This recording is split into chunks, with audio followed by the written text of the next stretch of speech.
Salut les 20 joueuses et 20 joueurs, bienvenue dans cette 20 jeux de vidéo où nous allons déguster Bluffer. Bluffer, un jeu de 2 à 10 joueurs qui dure 20 minutes par manche. Une partie complète se joue en 3 manches, donc 1 heure, mais on peut l'écourter à une manche, c'est très bien aussi. Paru chez Spot Games. Alors Bluffer, c'est quoi? Eh bien, pour ceux d'entre vous qui connaissent le jeu télévisé, le jeu des dictionnaires, eh bien, Bluffer est basé sur le jeu des dictionnaires.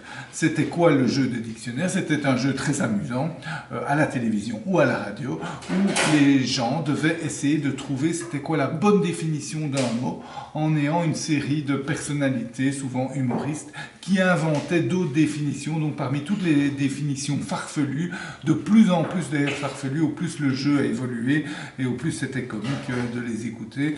Et parmi toutes ces définitions, il fallait retrouver la bonne définition.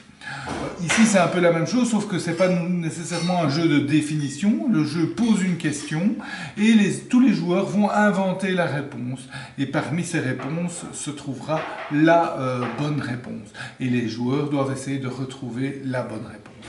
Si ils trouvent la bonne réponse, ils gagnent un point. S'ils trouvent une mauvaise réponse, eh bien à ce moment-là, le joueur qui a inventé la mauvaise réponse gagne 2 points. Donc c'est vraiment très intéressant d'induire les autres en erreur. Ce qui est très bien fait dans Bluffer, c'est que souvent la réponse est assez comique.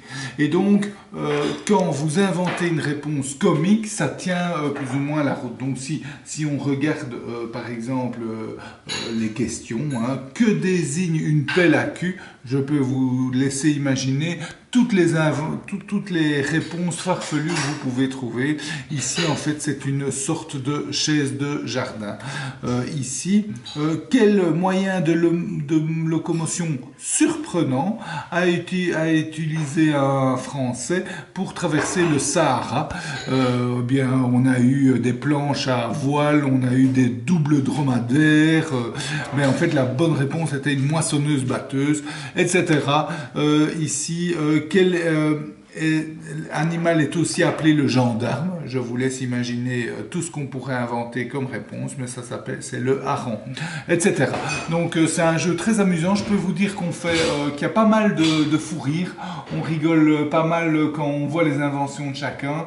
Donc ça incite la créativité et donc c'est très très sympa à jouer. Je vous le conseille. Voilà, j'espère que cette dégustation vous a goûté. Je vous souhaite de bien vous amuser et santé.